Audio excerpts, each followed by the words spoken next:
It's not the guy that I grew up with. It was waiting for me to step out of line so he could punish me, right? It's a real relationship with a loving, caring, good father, right? And that doesn't happen without recovery either, right? So, I mean, that doesn't even count all the countless friendships that I've formed over the last few years, right? So every good thing that I have in my life, I can trace back to recovery. So it's more than just going to a couple meetings and making a few phone calls or whatever. It's everything in my life. I don't have any of it without recovery.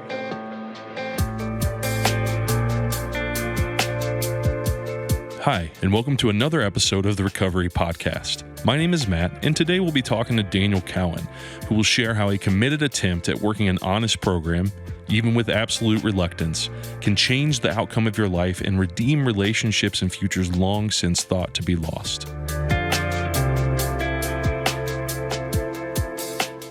Hi, and thank you for checking out another episode of the Recovery Podcast. My name is Matt, and like always, we're going to start off with a little bit of housekeeping and just remind everybody that nobody that's on the podcast, myself included, or any of the guests are representatives or spokespersons of the recovery programs that we may speak about or reference. Again, we always encourage people to share their experiences from the recovery programs, but nobody is a representative because we're all fallible. We can all go back out. That does not mean that the programs don't work. It means that we're human and we're addicts, and that comes with the territory. But God willing, doing the next right thing and one day at a time, depending on our higher power, we will continue to do the next right thing, continue to work our programs. So with that out of the way, I am excited to introduce our next guest. Do you care if we share? I share your full name? Or? No, go for it. Actually, I don't. Here's the terrible part. I'm blanking on your last name. So why don't? So it's Daniel. Obviously I know Daniel. Daniel Cowan. Perfect. So you're gonna have to text me that later. super professional podcast post here. The whole time I've known you, I don't think I've ever heard your last name. I don't usually introduce myself with last name. Like I hear Redneck Daniel is Hillbilly Daniel, Kentucky Daniel, Kentucky Daniel, all the bullshit. Hey man, if you're wearing a UK sweatshirt, if it's the shoe day. fit, it's game day. That's what you keep saying. My wife is an ardent IU fan. Yeah, and so I'm sorry. Listen, don't put me in that position. I'm a UC fan, just for the record. Sorry about that too. You can feel sorry for me about that. Being a Cincinnati sports fan is enough to drive you into recovery. Yeah.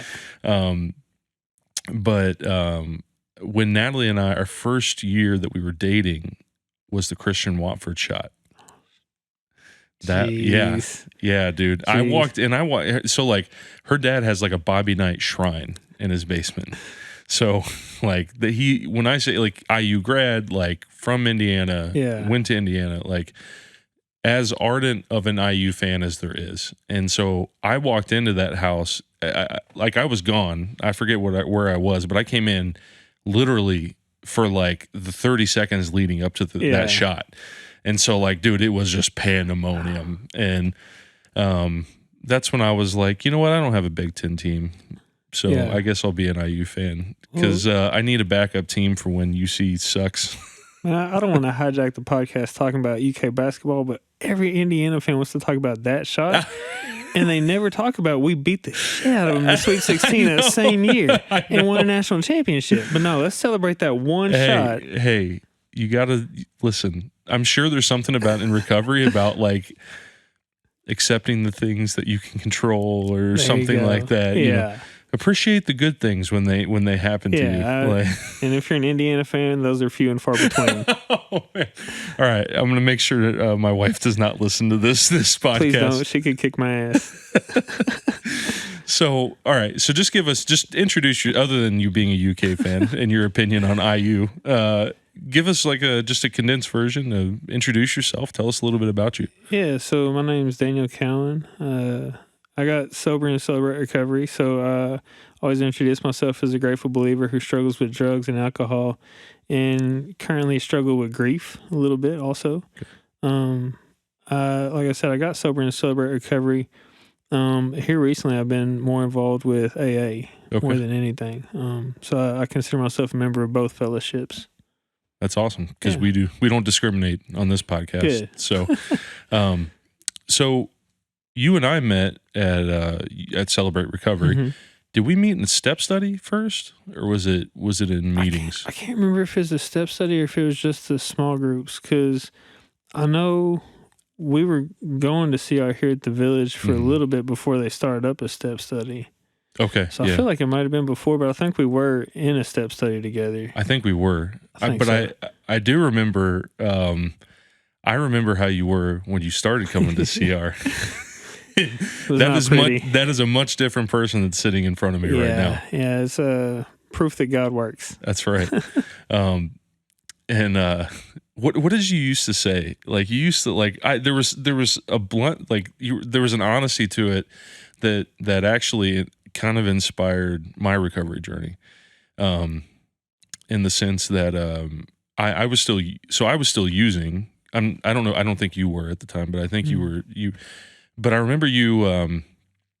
I'll bring it back to my story in a second. But I remember you just were like, I'm here and I don't want to be here. Like, yeah, you were just pissed to be there. But I could tell.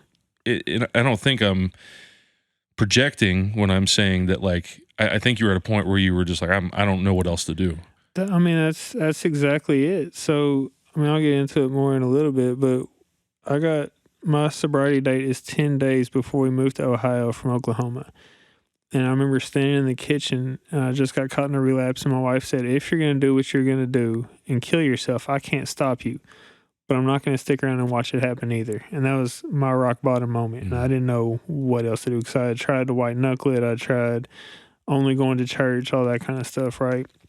And nothing else had worked. So I was just kind of at that jumping off point that it talks about, right? And I didn't know what else to do. So I came here, and I hated every minute of it. And I hated every person that was here. I hated the pizza. I hated the coffee. I hated every single piece of it.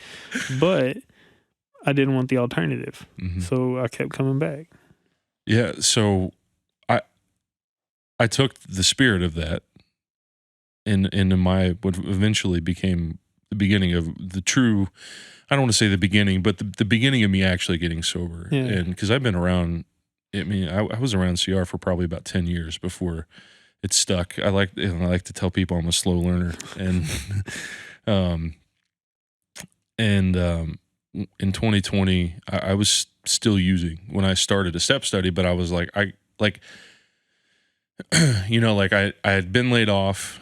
For me, it was I'm just going to, if there's ever was a time to just go ham, now's the time. And so I did. And surprise, surprise, it made me miserable. Yeah. And I realized that there was no hope.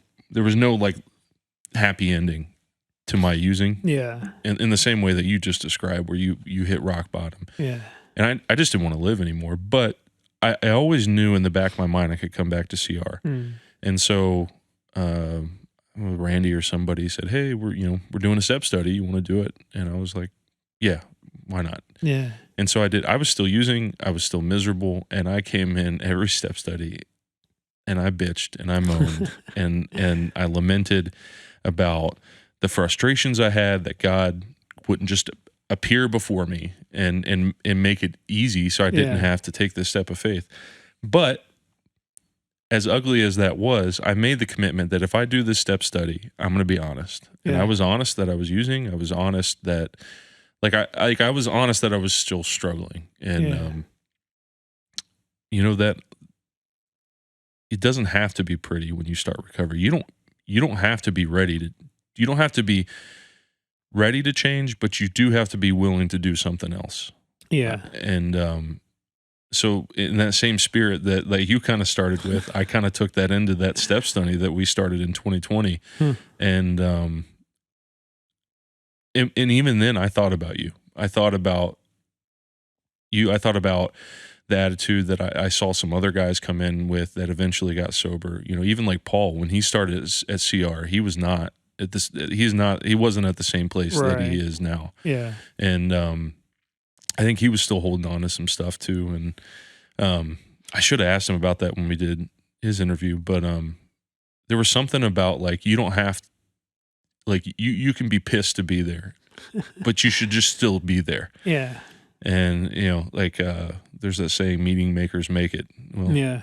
even if you're not sober, meeting makers make it. Yeah. Yes. So when I started getting sober in Oklahoma, I was that guy getting high in the parking lot before the meetings, right? So a meeting in and of itself has never once kept me sober. It does make it a lot less fun. And so I think that's where it kind of kicked in for me, right? Like, keep going, because there's this old saying, something like, there's nothing worse than a belly full of alcohol and a head full of AA, right? Like, nothing's going to mess up my high like getting around recovery. And so I got around recovery, and it stopped being fun. Not that it was fun, like, for a while leading up to that, right? Like, it stopped being fun a long time ago, but it just, at this point, I knew a different way, right? Like, I knew there were other options, and finally got to the point where I was willing to try one of those options. Like you said, that willingness, right? The big book talks about willingness is indispensable. I was just willing to try something different, and God took over and did the rest.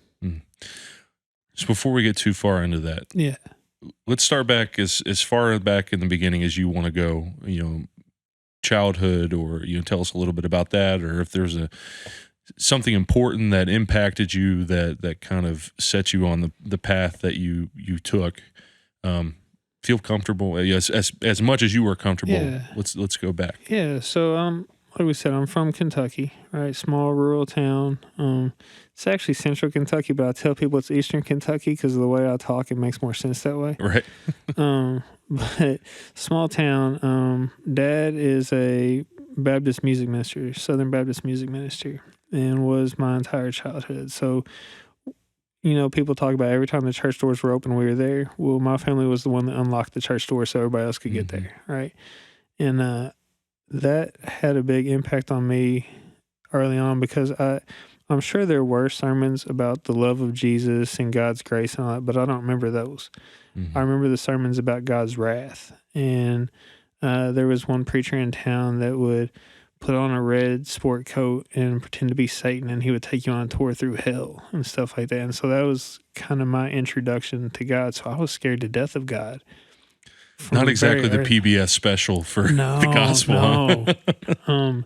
Not really the way I would suggest going with that message, right? But I don't know. It worked for a lot of people, but it just scared me. Right. So for a long time, I was just convinced that God was going to smite me.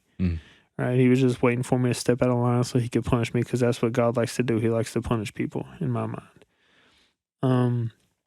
And so as I grew up, I was heavy into sports, had some success at sports. I did pretty well in school for the most part. But as I got into like middle school, high school, I started kind of drifting more from the church and from that kind of upbringing, the religious upbringing, right? Started drifting away from any type of relationship. It was a strained relationship anyway, but I started drifting away from any type of relationship. And so I vividly remember the first time I drank. I was 14 years old. I was working at a gas station, and I was too young to sell cigarettes or beer, so they had me working in the cooler most of the time. And one day I took 2 tall boys of Budweiser, stuck them in my jacket pocket, and snuck them home, right? I stayed up late that night. I watched Saturday Night Live, I ate a turkey sandwich, and I drank my 2 beers, and I went to bed. And as far as I can tell, that is the only time I've drank responsibly in my entire life. And I was 14. After that, it was off to the races, man. Alcohol didn't necessarily stick at first. I've told people that painkillers were kind of my first girlfriend, right? So to understand where I live, or where I grew up, I-75 that goes from Florida to Detroit, the painkiller pipeline, runs right through my hometown.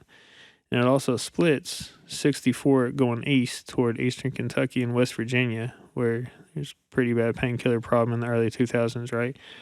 So every pill that went to Detroit or West Virginia came through my hometown first. So it was pretty easily accessible, right? And I don't remember the first time I tried pills or what made me try pills or whatever, but I knew that I fell in love immediately. And I guess backing up a little bit, I've always been really insecure, really socially awkward. And the painkillers, the alcohol, later on the weed, took all that away. And I finally felt comfortable in my own skin. It was in a really weird way, a very spiritual experience for me. Something that I would, later experience in sobriety. But at first, the painkillers did that for me. And so, like I said, about 13, 14 years old, I was just off to the races, man. And, in high school, it's harder to get alcohol. It's not impossible, but it's harder, right? Right. So it started off as like a weekend thing, and then I got to college and joined the party frat and tell people that some people go to college to get a degree. I went to play ping pong and drink beer. And that's what I did. I played ping pong and I drank beer, and it became a daily thing.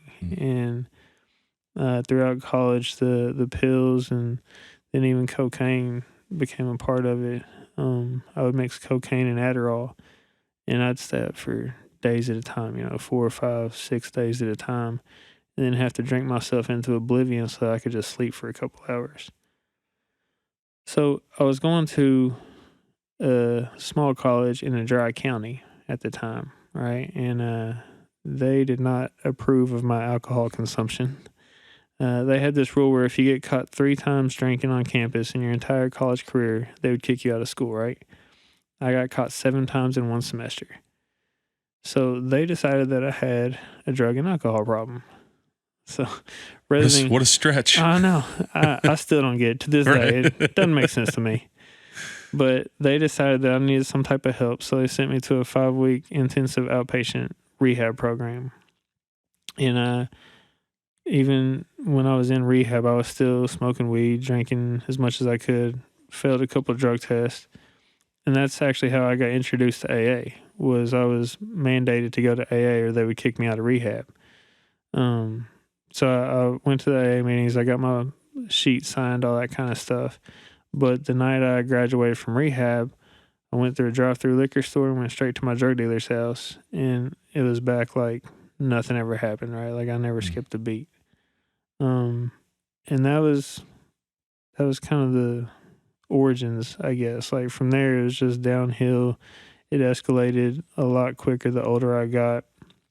But that's kind of where it all started.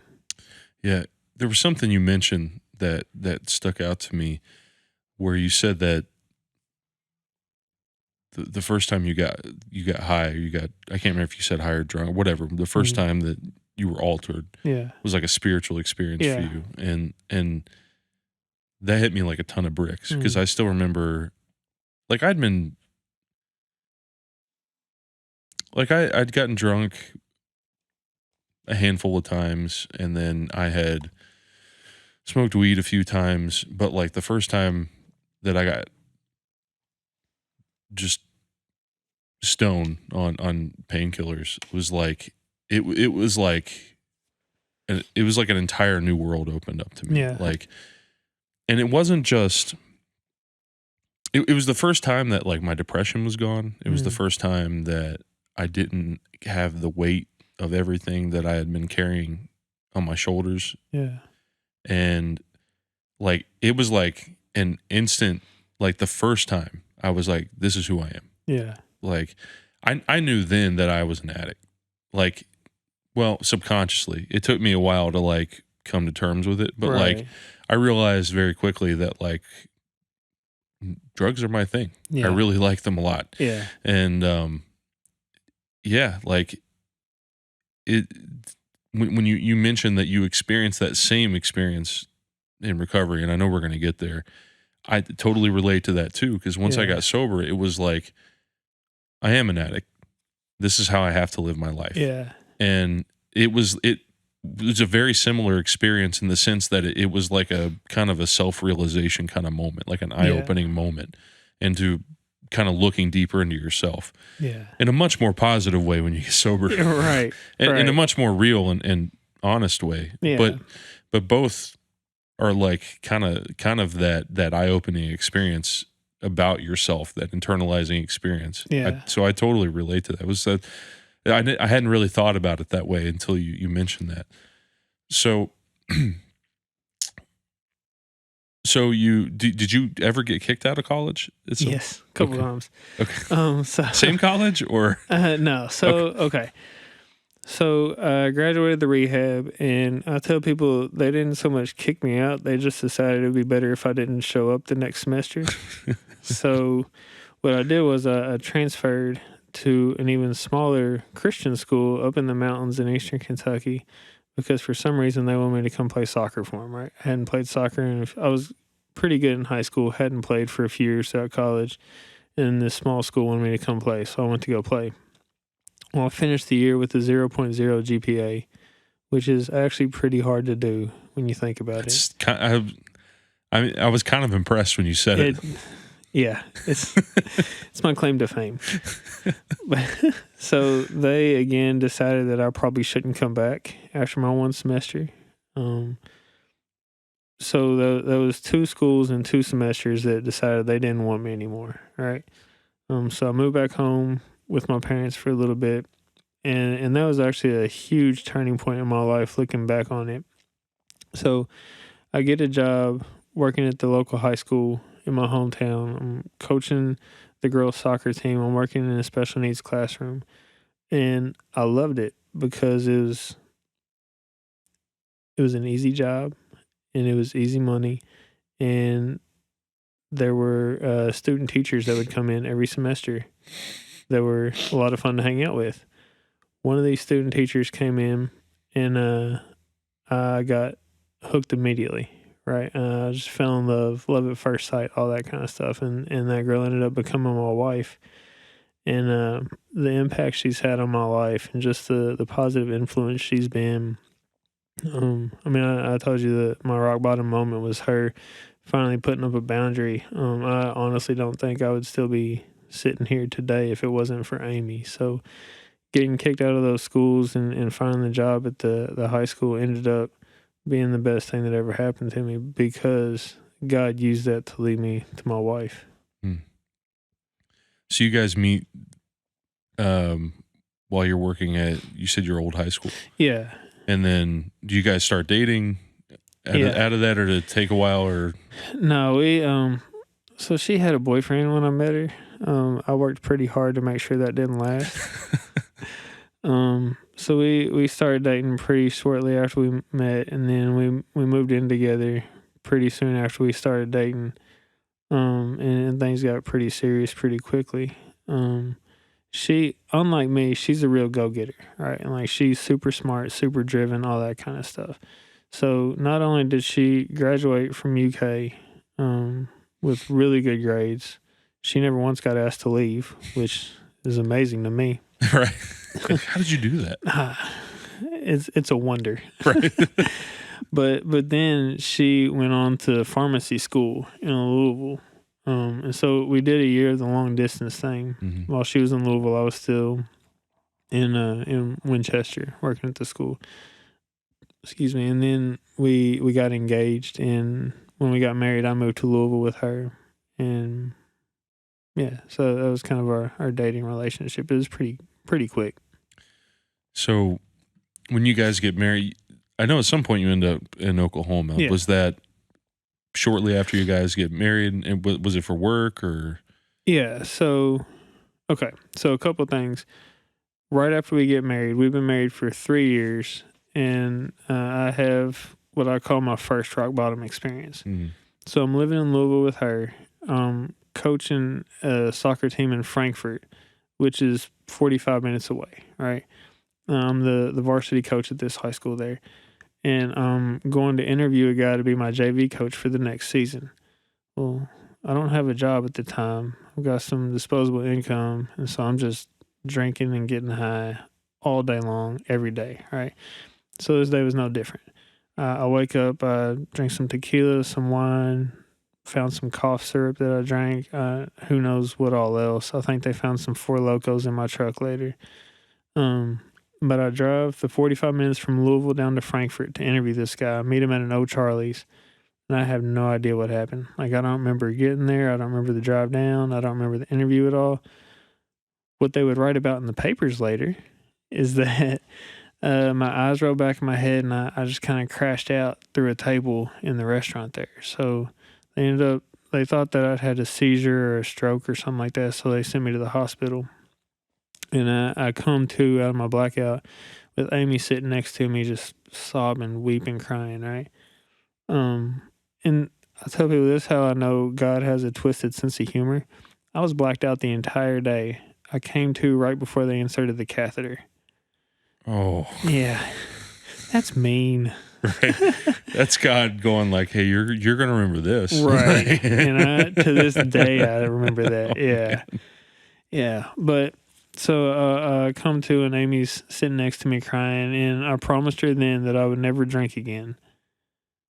And to some degree, I never have drank again, right? I've never had any more alcohol since, what was that, 2013, all right?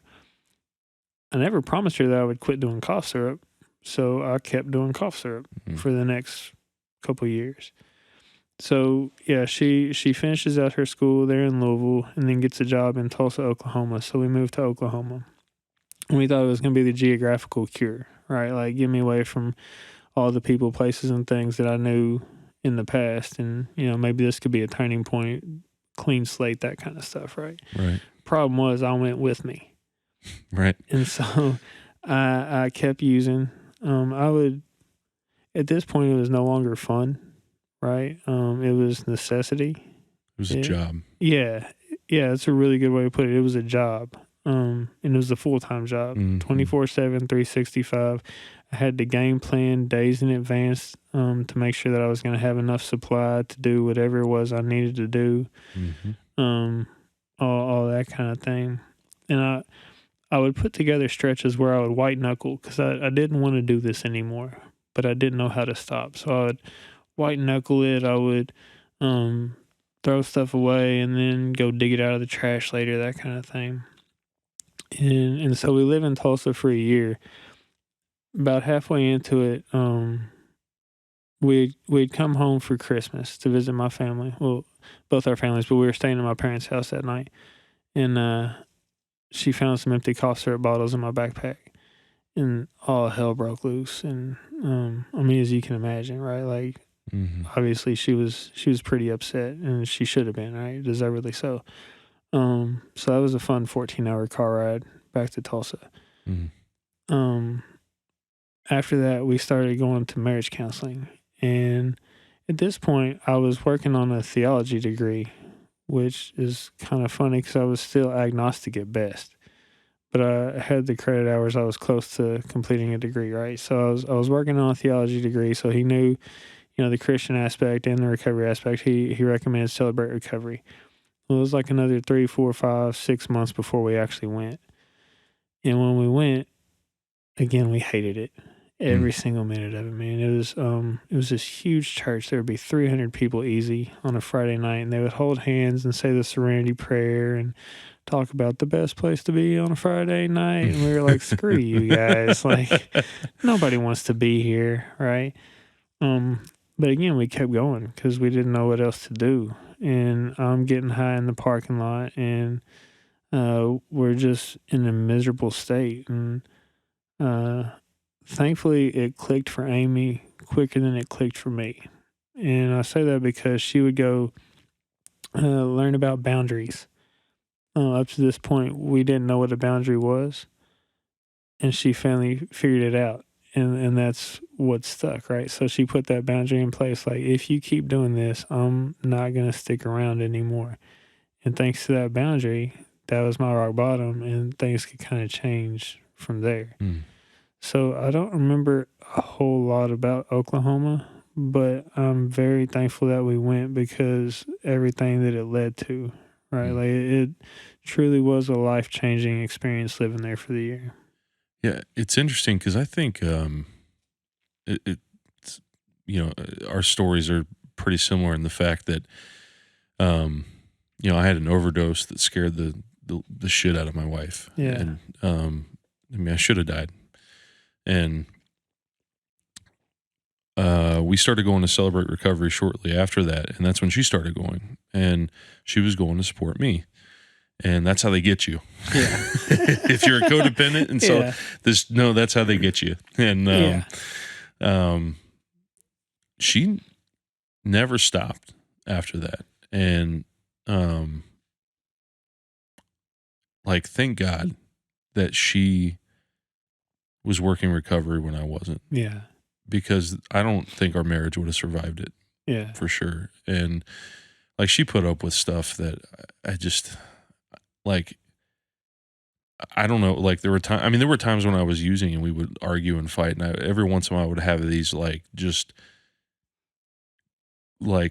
brief moments of I wouldn't even say clarity, of just I can't even points where I can't blame you for any of this. I just know it's my fault. Yeah. And I would just look at her and be like, why are you here? Why are you here? And then I remember it was not long before we started that step study. She was like, I don't need you. She's like, I want our marriage. I want you, but I don't need you. I will survive without you. And I remember it stunned me, because that was not where she was at when we got married. Right. And I definitely never intentionally took advantage of that, but I'm sure in my addict riddled, lack of a better word, fucked up mind, I'm sure I did. And to hear her say that was it kind of hit me. I was like I could lose my marriage. I always knew that it was a possibility, but now I knew. Yeah. Okay, she's at the point where she knows that if she needs to take the kids and leave, she'll leave. Yeah. And man, I'll never, that was one of the things that kind of keyed me into I can't keep doing this. I just can't. And so I didn't really, I don't know, I don't know if I ever knew that part of your story before. I remember you talking about your college days, and I know the joke, you were asked not to come back. Right. And I remember that kind of stuff, and a little bit, but I don't remember you ever really talking about that, or not, I just didn't hear it. I just never caught it. And it, again, if the people who listen to these podcasts are probably sick of me going man, that sounds so similar to what. The problem is that I'm so far I'm the only host right now. I would love to change that with the podcast, so you can quit hearing me say that. You can hear somebody else say it, because they're going to say the same thing. But man, every time we do one of these, there's something that somebody says, and I'm like, maybe it's because addiction isn't as special as we all make it out to be. Yeah. Yeah, I've told people before, you are special. You are not unique. Right. There's even a Bible verse about that, right? There's nothing new under the sun, something like that. It is. It all sounds familiar. So I'm listening to the other episodes, right? Mitch and Daryl and all, and I can relate to everything they're saying. It might not be the same experience, but it's the exact same mindset, right? So right.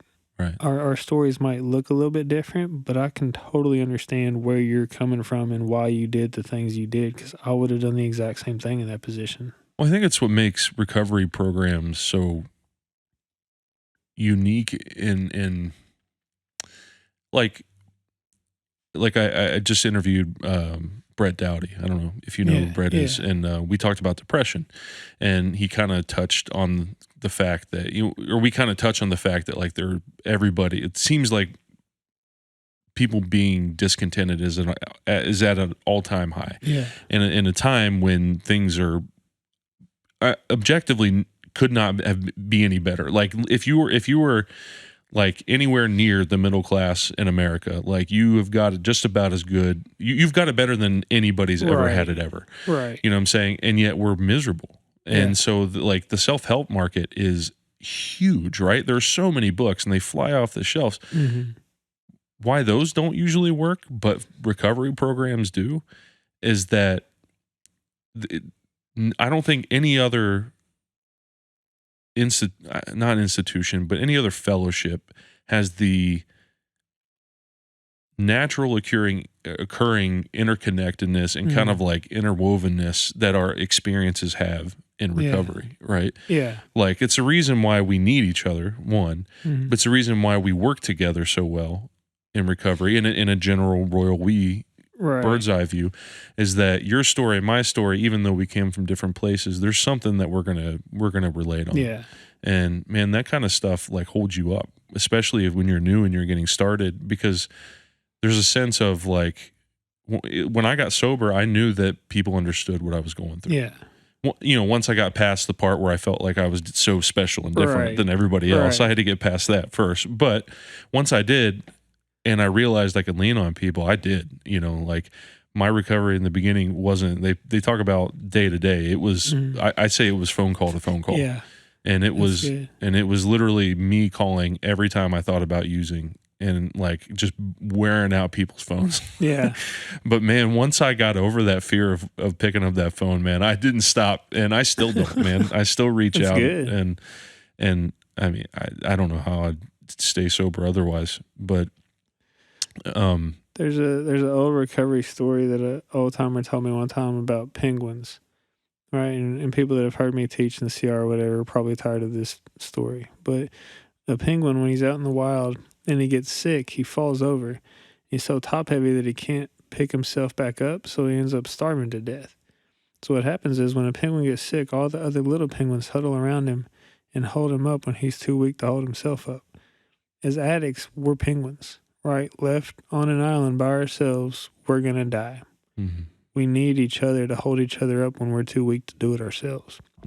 So to your point, like I think that's one of the big reasons why recovery works, is because it's not a me program, it's a we program, right? Like I can't do this. Together we can. Does that make sense? Yeah.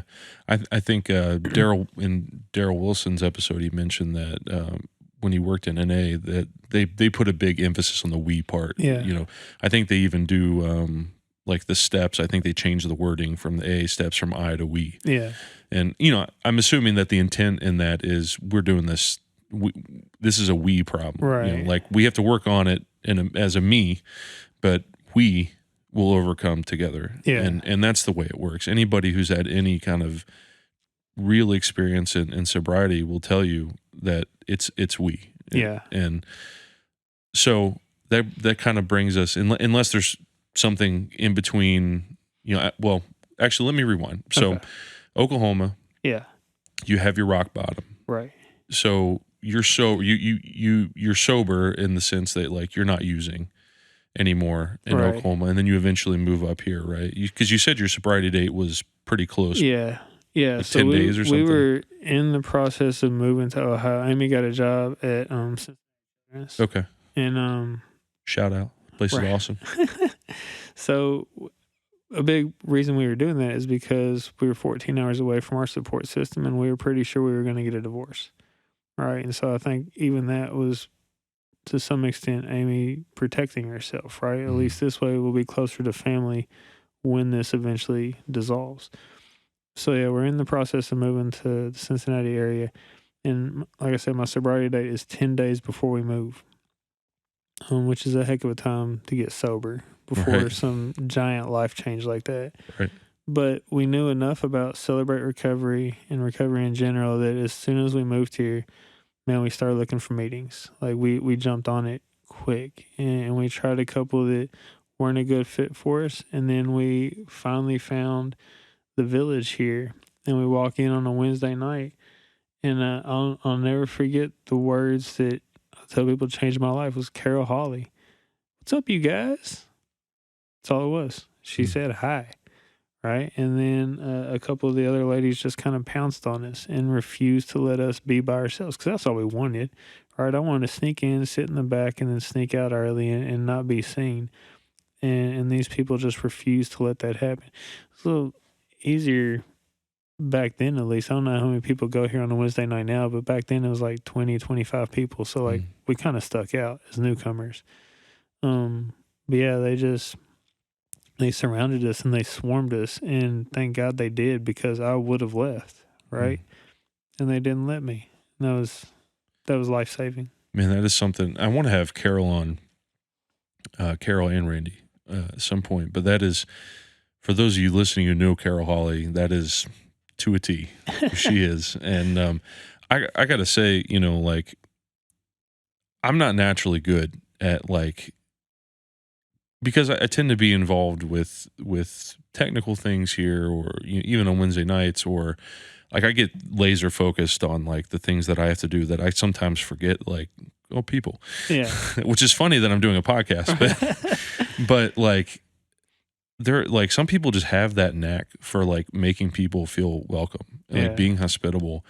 And that is one thing is like that I love about, you know, CR at the Village, is that like that is something we, even though we've gotten a lot bigger, like it's I don't feel like it's something that's ever been lost. Like it's intentional. Like people will come up to me and say like Carol or Randy or somebody will be like, hey, or Daryl Wilson will be like, hey, I got this, like there's this new guy coming, like you should talk to him. Yeah. Like, hey, make sure you introduce yourself and like make sure he finds his way to the small group or whatever. And like that's not me. That's Right. somebody like taking the step to say, hey, like make sure, let's make this person feel welcome.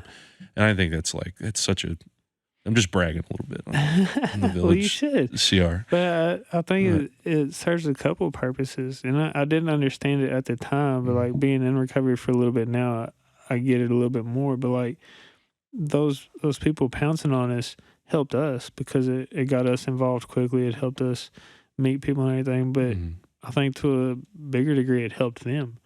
Right? Like I've seen it in my own recovery now. When I talk to a newcomer, it gets me outside of self. And I get to think about somebody else for a little bit. And that is what keeps me sober. Right? That's step 12. Right? Well, carrying this message to the addict who still struggles.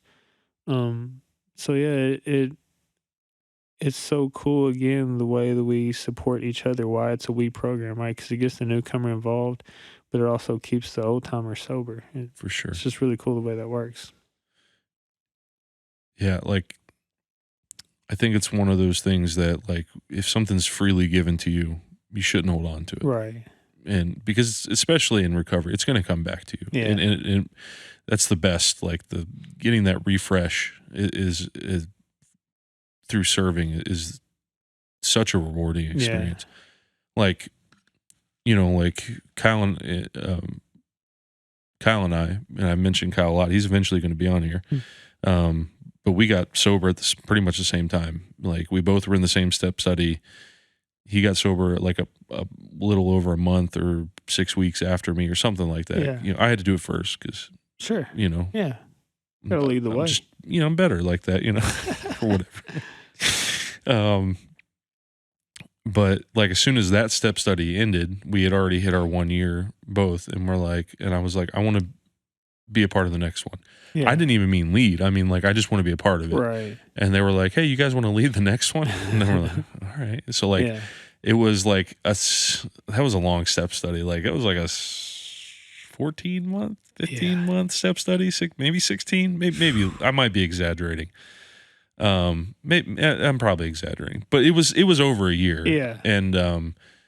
And like, it was like a month, and then we were right back in another step study. So almost my entire recovery, my entire sober time, I've been in a step study. Yeah. But that second time leading it and seeing, like, there were a couple guys in particular that I was like, I don't, like, they were like, they came in and they were like, one guy in particular was like, I've got this, but it's not a problem and I'm not going to change it. Yeah. 2 weeks, like maybe 2 weeks later, he's like, guys, I have a problem. And like watching the change in that guy. Yeah. Like, I was like, to see him get it and to see it change him. Like, he went from being so uptight and like just so rigid, like you could tell there was so much like angst and like so much just teeth clenching bitterness in him. Like, to now, like, he's like a total sweetheart. Yeah. And like to see how it changes people. And like, I just went through that. Right. And not to mention all of the work that God did on me through that step study. That was a harder step study for me than the first one. Yeah. You know, as Kyle likes to mention, it was more than I asked for. And that's how recovery is. Yeah. But sorry, I got us off topic. But okay. you guys move up here, you find CR up here, and that's where eventually you and I meet. And Yeah. at those meetings, and you're sitting there, and you're like, "This sucks. I don't want to be." My name is Daniel. I'm an ungrateful believer. Was that you that said that? Oh, see, at that point, I wasn't even a believer, really. Again, Okay, I that might have been was somebody else's coin agnostic phrase, at but best. same It sentiment. makes sense, though. Right. Yeah, I get where they're coming from. I hesitate to, because I remember what I said one week. Was it pissed me off to admit that I'm a fucking junkie, and that's where I was, man. Like I realized, yes, I am a junkie. I am an alcoholic. I'm an addict, all that kind of stuff, and I hated that, right?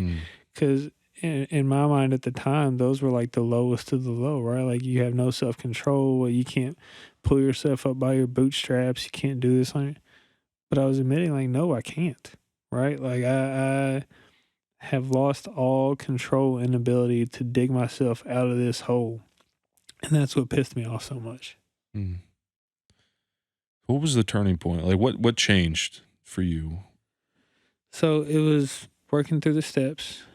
Step study, right? Yeah, with my sponsor at the time, Randy, and I remember it vividly. We were working through step 3, right? We were turning our life and our will over to the care of God, and it was the turn lesson in the CR book, right? And I met with Randy at a coffee shop, and I told him, like, man, okay, I'll give you God. Like, there's probably something out there that created all this, right? But I don't know about Jesus. Like, that shit just don't make sense to me. Like, I don't think that's true. I'm not buying it. And he was almost sarcastic when he said it, but in a very loving way, right? He was like, well, have you ever prayed about it? What I'm going to pray about it for? I just told you I don't believe in the guy you want me to pray to, right? He's like, pray about it. Like, ask him. Tell him how you feel. And so on the drive home, I, in a sense, was begrudgingly calling out God. Right? I said, all right, God, if you are out there, if this is all true, prove it. Do something. Show me something. And man, like, I've heard about that lightning bolt experience, right? In an instant, all my doubts and fears and confusion just melted away, like just vanished instantly. And it all clicked. It made sense for me. And that's not to say that it has stuck my entire recovery, because even to this day, I still have doubts and questions and fears and concerns and all that kind of stuff. But in that instant, it was gone. And that's the moment that I keep going back to, right? Like that kind of mountaintop spiritual experience is what changed it all for me. And as far as my attitude goes, I don't know what happened. I know there was 4 or 5 guys. I mean, Mike, Randy, Gary, Bob, right? Like those were kind of my heroes at the time, Mitch and AA.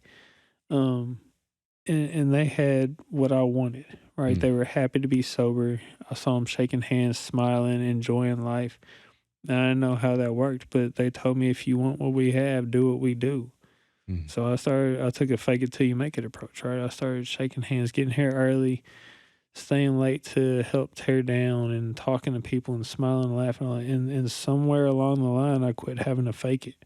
I don't know exactly when that happened, but I just remember going home one night and was like, that was actually kind of fun. I'm really glad I went to that meeting. Where the hell did that come from? Like, wait a minute. They tricked me. Do I have Stockholm syndrome? What is going on? Like, it's funny. So real quick, we said about Randy in his little sarcastic, lovingly sarcastic way. So I'm in step study. Randy's leading that one.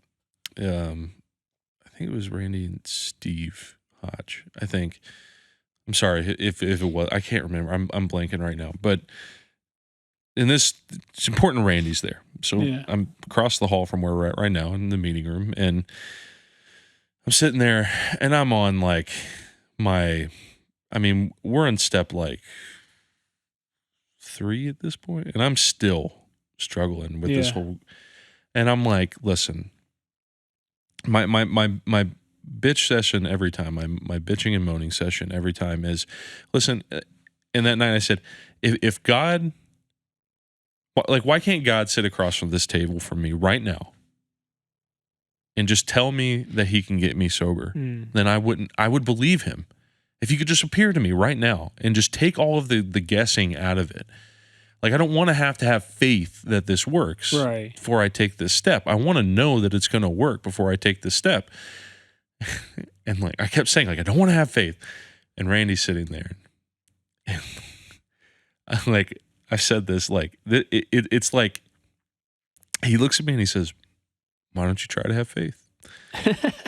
Like, in the same thing, like telling an agnostic, why don't you try to pray? Right. In the same way, like telling a drowning person, why don't you try to swim? That's how I would have taken it any other situation. Yeah. Except for right then, it was exactly what I needed to hear. Yeah. And it clicked. And I'm like, I've tried every other way. This is the stopping point for me. I've gotten to every time that time I need to take the step in a higher power to get me sober. And in this case is Jesus Christ. Because at this point I'd already kind of accepted that, like, I'm like, I really question in my time using that. I'm like, do I even believe in God? And then I came to the conclusion that I did. No matter how much I wanted to I wanted to not believe because I felt like it would be easier, I just couldn't. I knew in my heart of hearts, I knew it to be truth. Yeah. And so I was like, okay. Like, and so my prayer was, God, I don't know if you can do this. I know that I can't. If I'm going to get sober, you have to do it. And I'll do whatever you tell me to do, but you got to get me sober. Yeah. And so it's funny, like, just when you said, like, Randy says in his sarcastic but loving way, I was like, I know exactly what you mean. Don't you hate that? Right. Like, what's funny is later on, he was like, I was talking about it, and he's like, man, I'm glad you figured this out because I was so tired of you hearing it. It's so tired of you hearing me. Don't get God sit across this table for me. He was just, and I'm like, thanks, Randy. Thanks, buddy. Yeah. So it finally clicks with you. Yeah. And so where was that at? Like in your, like, was that before your 1 year? Was that after? Yeah. So, like I said, I don't remember how long we were going here before the step study started, but it was early on in the step study. Like I said, step 3. So I would imagine I was maybe 6 months, 7 months sober, something like that. Definitely before a year though. Yeah, and even like was that about the? So were you doing like the fake it you till you make it approach before then? Was that a precursor to this? Yeah. And that's the point it kind of clicked. Yeah, and so yeah, it was after that night where I admitted I was pissed off to admit that I was a junkie, all that kind of stuff. Right. That's kind of when I think it was Mike pulled me to the side and he was like, "Look, you're unhappy. I get it. Do what we do. Try it. Misery back guarantee." Right? Like, if you try it for 6 weeks and you're still unhappy, cool. Go back to everything that you were doing. And so that's kind of when I took that fake it till you make it approach. And I don't know if it lined up exactly with my step 3 experience, like when it all clicked, but it was around that same time though. So what happened? What's at this point as your recovery is progressing? You know, how does things like how is it affecting your marriage? What's happening there? It's helping a lot. When we first moved here, there was a gap period where I hadn't found a job yet, and Amy hadn't started her job yet. So we had nothing to do. We didn't have kids yet. So we would go to meetings, and then we would come home and we would walk the neighborhood for like an hour after the meeting and just talk about what we learned, right? And I look back at those as being some of my favorite memories from that time, right? When it was just me and her reconnecting and becoming friends again, right? She's talked before about this weird experience where it was almost like I didn't need to lean on her as much anymore. And I won't tell her story for her. I don't know how much of an impact that had or not, but it was weird for me kind of finding other outlets, right? Because when we moved here, it was just me and her.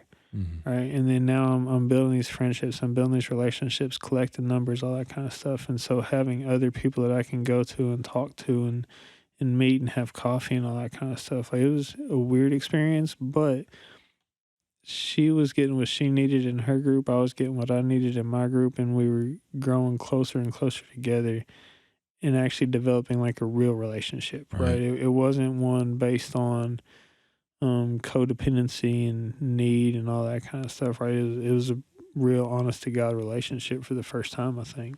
Mhm. So, where does life take you after let's say after your 1 year uh, or somewhere? Was there because at some point I know um, you guys don't attend here, but I know you're involved with a bunch of other stuff like that, and so yeah. So we've been all over the place, man. Like, it sounds so cliche, but recovery has kind of become our life. mm, You know what I mean? I As we were getting involved in CR, I got back involved with AA again, right? So I'm doing both fellowships at the same time. There was a group of us here at the village that kind of branched off to launch at Rivers mm. Crossing, and so we were part of that launch. Shout out to the RC3CR. Right on. And so we were leaders there for a little bit, and then the church we were going to at the time approached us and wanted to start a CR group there at Centerpoint in Liberty Township. Mm-hmm. So we launched that group, and we were the ministry leaders there for 4 years. And then we just recently last year stepped down as the leaders there, and so we're kind of freelance now as far as like Celebrate Recovery goes. But along with working CR and AA and all that, I went back to school, got a master's degree in counseling, and became a drug counselor at the Cat House downtown for a couple of years. And so when I say like recovery has been like all consuming for us, it's been all consuming, which is a great thing. Mm-hmm. It also can lead to burnout, which For is sure. kind of what we've experienced over the past year. So it's weird. We were on fire for a long time, right? And then we kind of burnt out. But now we're, I guess, reconnecting with our roots, Mm-hmm. and it's becoming fun again, right? Like, recovery is cool again. Mm-hmm. It's not an obligation. It's something we get to do. Charlie, right? Mm-hmm. He always used to say, "You get to, you don't got to." And I'd be like, "Charlie, I got to go to this meeting. No, you get to, you don't got to." That's kind of where we are with our recovery at this point. Is we get to do recovery again, and when we go to meetings, it's because we want to, not because we have to be there. If that makes sense. There's a couple things.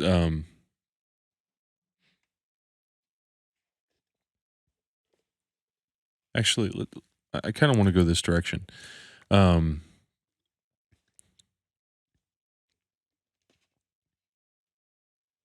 Sorry, I'm kind of formulating my words here. You're fine. This is going to sound like a very broad question, Okay. but I'm just going to throw it out there. What does recovery mean to you? Everything. This is the part where I get emotional, right? We have such a good life right now. Our marriage is better than it's ever been. We've got a almost 4-year-old that I completely adore.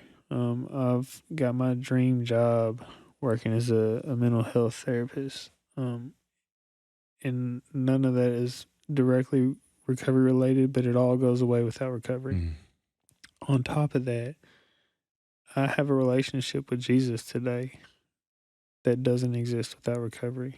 These 12 steps, yes, they got me sober, but more importantly, I think they got me into a relationship with God that I never had before.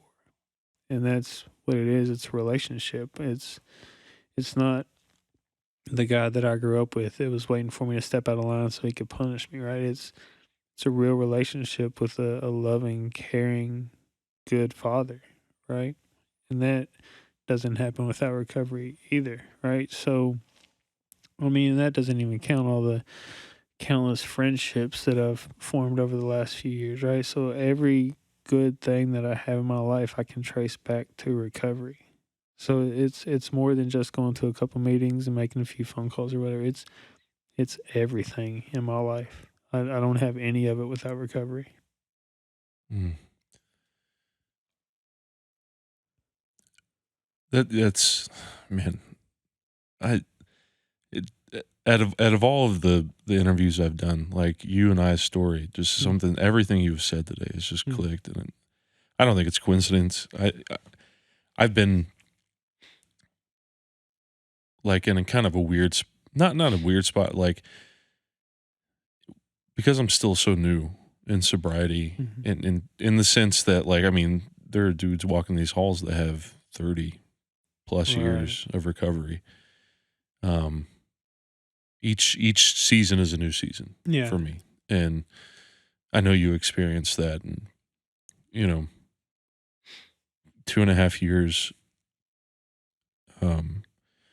starting the podcast and sponsoring and when you start working in recovery, sometimes you get lost in the responsibility of that 12th step, and the 12th step kind of becomes your recovery. And it can't be the only thing in your recovery, and I think it's what you described in that burnout. And, but I just I told my sponsee yesterday when we met, I'm like, out of you taking care of you, everything else flows. You can't be the husband you want to be. You can't be they don't have children yet, but like you won't be able to be the father you want to be. You can't be the friend you want to be. You can't be the employee you want to be, etc. None of those things can reach their full potential if you're running at a deficit. Yeah. And so for those of us that need recovery, we can't out of every it's not hard to kind of boil everything down to out of my relationship with Jesus and my recovery, everything else flows. Yeah. And that's been my experience. My experience has been, since I've been sober, I'm closer to the father that I want to be than I ever was when I was using, but like not even close. Yeah. I mean, not even the same universe. Yeah. My marriage, even though we still struggle with things, and as life changes, as anybody who has a marriage can tell you, especially when big things change in your life, like, and you have a family and you have little ones to care about, it's a difficult thing.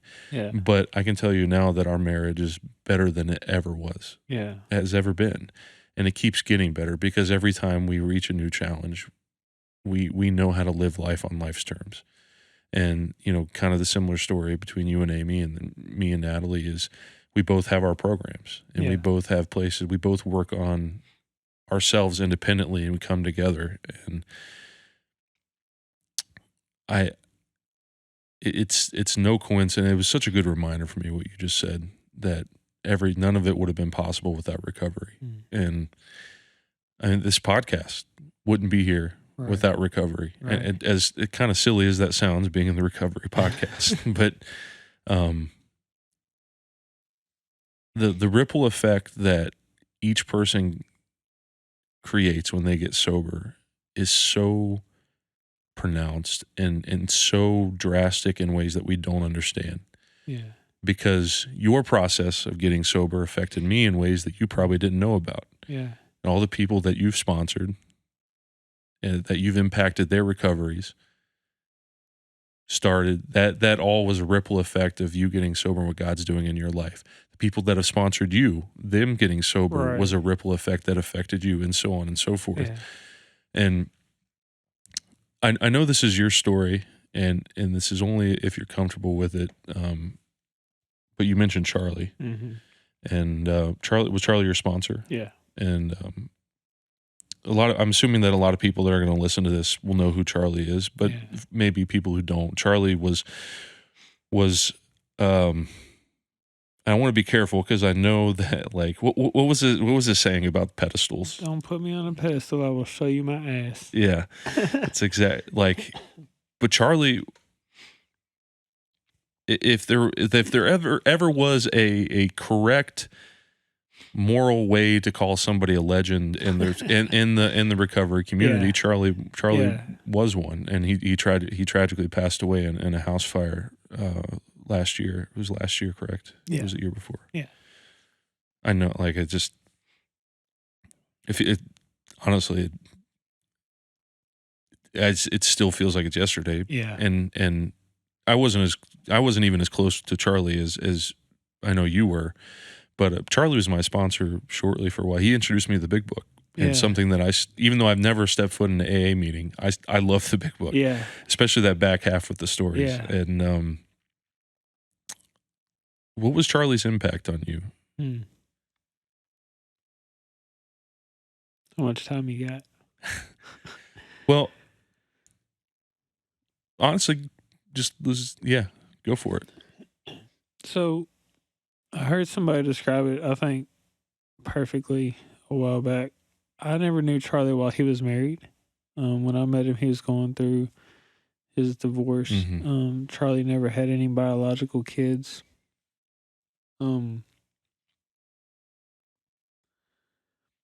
But he showed me how to be a good husband and a good father.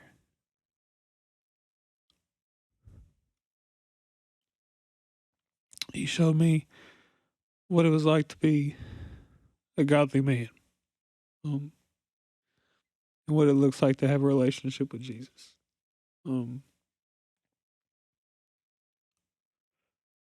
Yeah, I was sober before I met Charlie. I don't know that I was fully in recovery before I met Charlie. If that makes sense, right? Like I'd worked the steps, I was going to meetings, things like that, but my recovery kind of hit another level when he took me through the Big Book.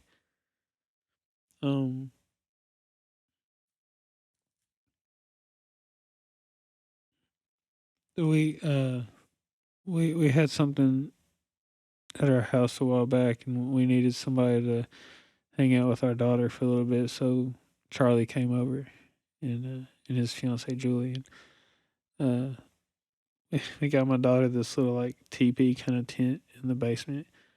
Charlie was a humongous guy, right? Like 6'4", big dude. And I go downstairs, and he's having a tea party in the teepee with my daughter. Not even half of them fit in the damn thing. But he crawled right in there and was having a tea party with her. And that's one of the lasting memories that I have of him. He was just a good guy. Yeah. And he showed me how to be a good guy. You mentioned I'm sorry, man. I didn't mean to spring. No, you're fine. You're fine. It was just as I was thinking about the ripple effect. Yeah. It's a pretty big ripple that one dude had. Yeah. I mean, when you mentioned grief, it was one of the things you struggled with. Was that what you were referring to? Yeah. It's been hard, man. He was more than a sponsor. You know what I mean? We talked every day. Mm-hmm. Like at least 5 days a week. I'd call him on my way home from work, things like that. My daughter still refers to him as Uncle Charlie. He was a role model and a father figure for me. So it's been very difficult. He left a big hole when he left.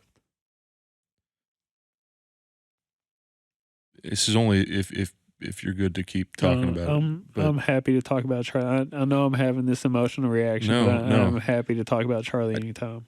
Yeah, I just want to make sure I'm being.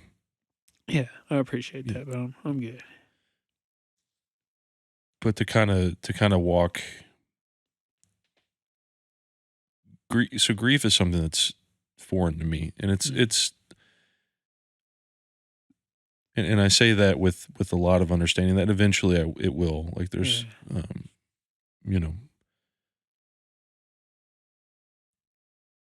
grief is almost feels like its own animal sometimes in recovery, but it's something that I hear a lot brought up in recovery. Yeah.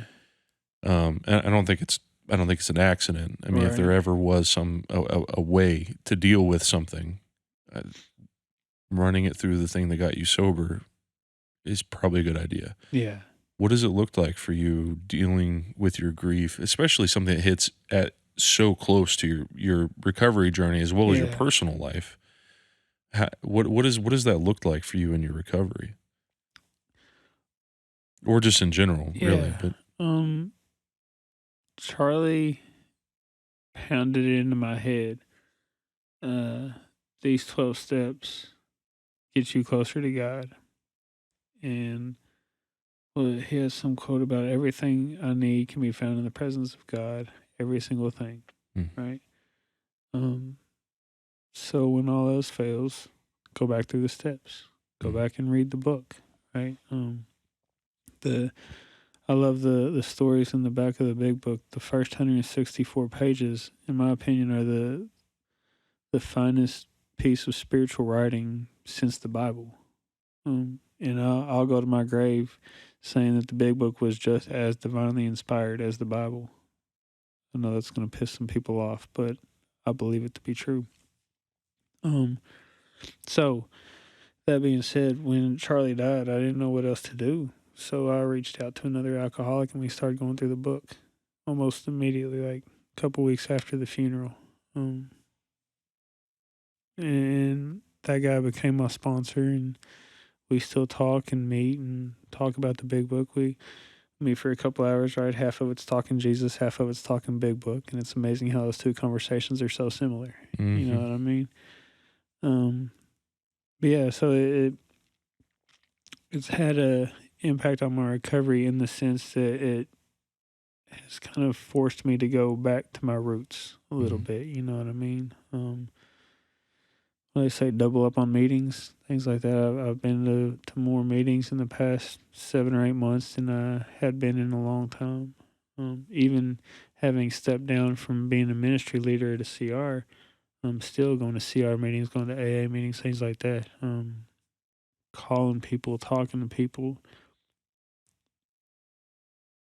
It works, right? And it's like you said, the thing that got me sober, it can work for any aspect of my life, right? So it's not drugs and alcohol, and it hasn't been for a little bit now, but I mean, grief, depression, anxiety, and that doesn't discount outside help also, right? Like I also got into counseling. I see my counselor a couple times a month. That doesn't discount medication if that's what somebody needs, right? I'm on medication myself for depression.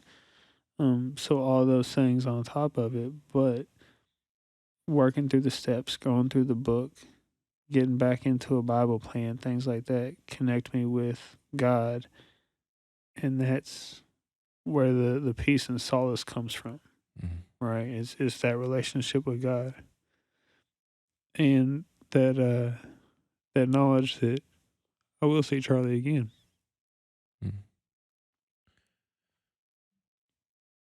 Thank you, first of all, for sharing that. Yeah.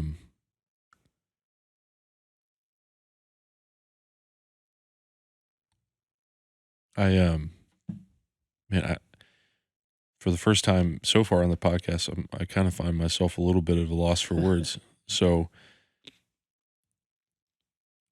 I guess I want to end on this. Is there anything, I want to end on, well, I want to say this, and then what I would like to do is if you've got anything you want to say to the people listening before we sign off. Yeah. I'm naturally, as a person, cynical. Yeah.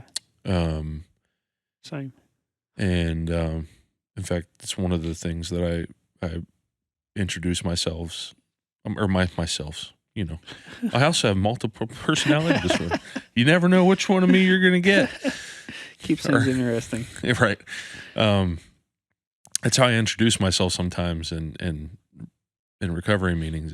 I'm a recovering cynic.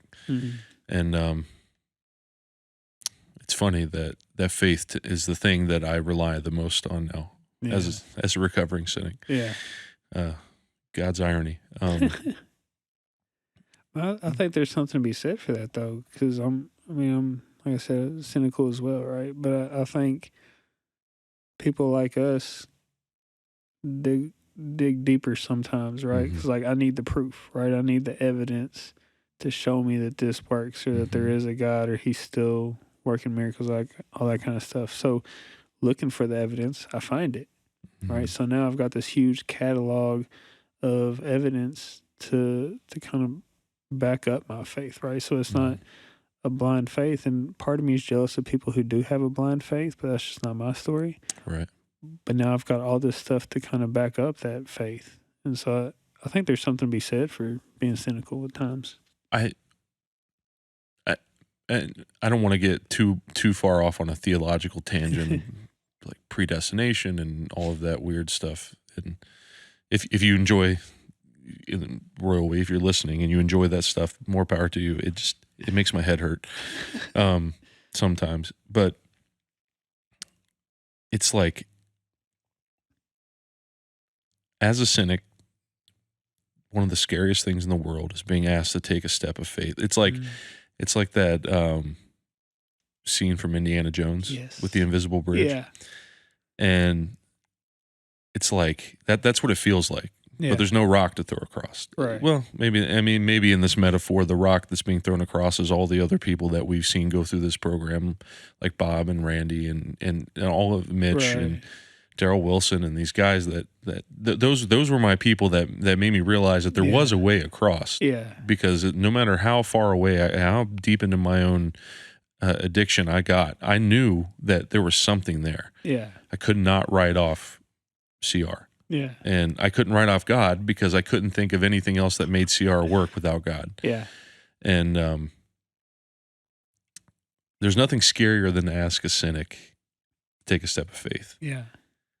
But it's funny that all the evidence comes after that. Mm. And it's because it made me realize that there's some things you just have to experience. Yeah. There's no amount of books that you can read. At some point, you have to take a step and see if it actually works. Yeah. And that's not me. I don't like taking risks that I don't know the outcome to. And but out of my cynical nature comes this pretty sensitive. How do I want to say this? I'm pretty sensitive to like people being propped up in ways that is detrimental to the things that they stand for, or that could hurt the people that are propping them up. And Charlie is one of those guys that, like you said, he had a specific saying just for that. Was one of those guys that was like, don't prop me up. Right. And so it's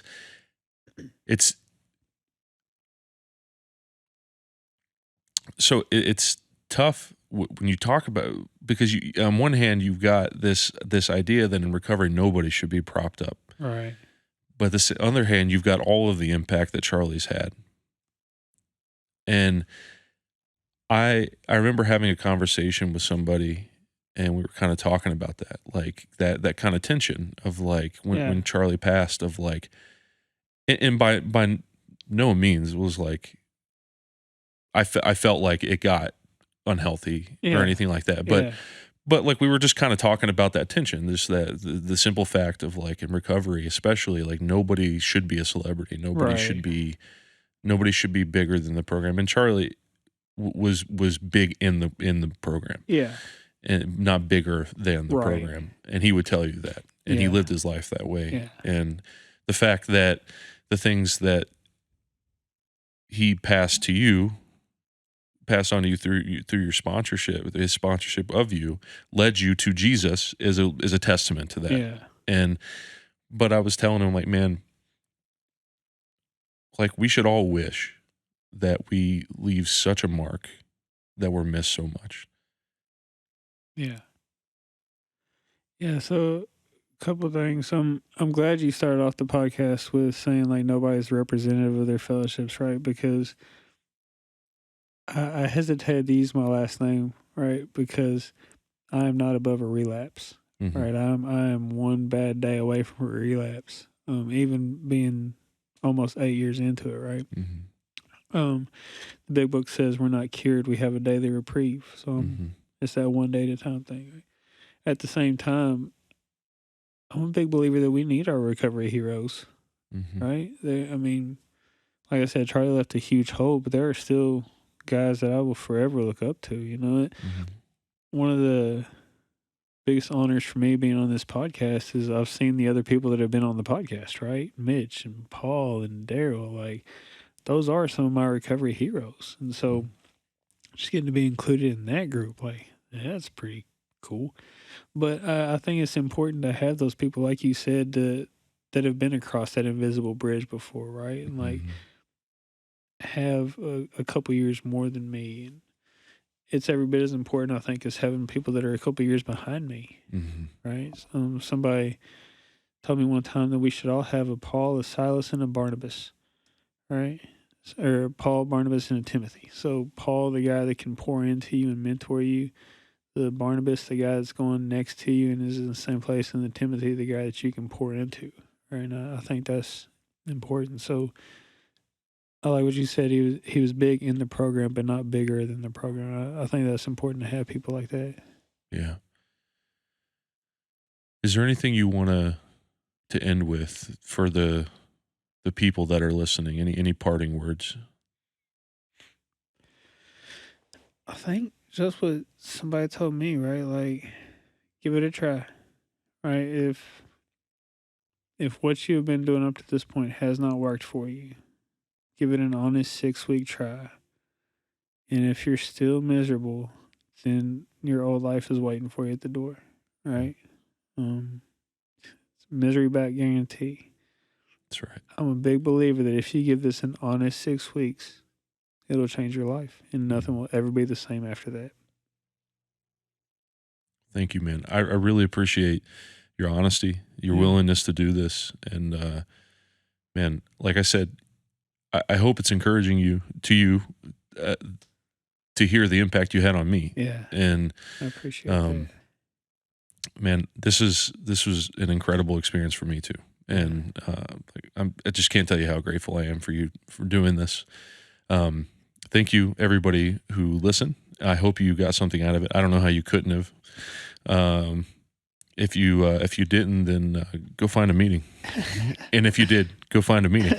So with that said, check out the other podcasts I have with like Daniel mentioned with Dustin Vance, Daryl Wilson, Paul. I mean, I hope eventually there's so many that I can't remember them all. But I'm honored to be able to do this, and I'm thankful that you're listening. So with that said, have a great day, and thanks.